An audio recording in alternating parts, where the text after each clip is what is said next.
King Charles has urged a summit of Commonwealth leaders to commit to learning the lessons of the past, but he didn't directly address the issue of reparations for slavery. The King said it was time to find creative ways to right inequalities that endure within the Commonwealth of 56 nations, most of them linked to the former British Empire. Some leaders have said that they want the gathering in Samoa to debate the issue of reparations for Britain's historical role in the Atlantic slave trade. Our cohesion requires that we acknowledge where we have come from.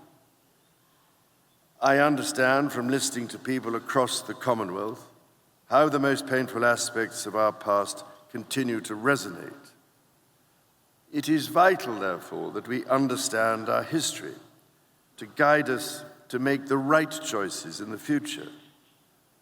Where inequalities exist, for example, in access to opportunity, to education, to skills training, to employment, to health, and to a planet in whose climate our human race can both survive and thrive, we must find the right ways and the right language to address them.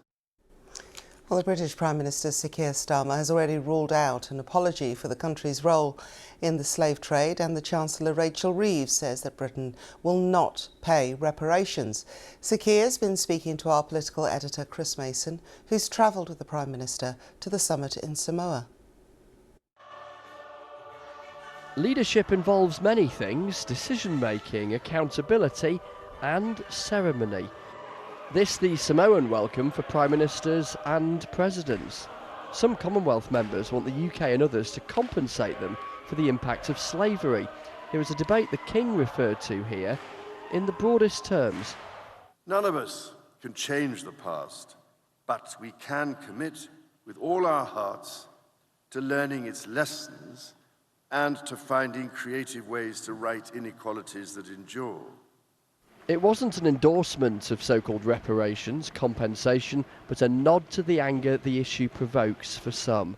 The Prime Minister has ruled out reparations. Yes, but like everybody else. I think we should be clear from the outset that the slave trade, slave practice was abhorrent.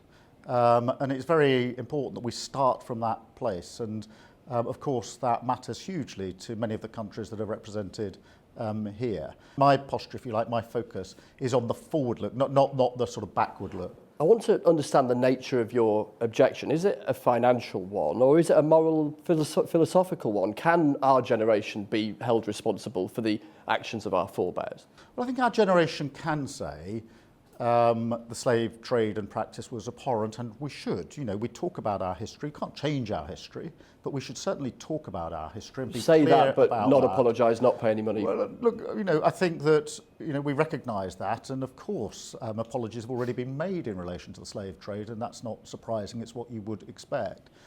But if you then go on to the question, we're 55 countries here represented.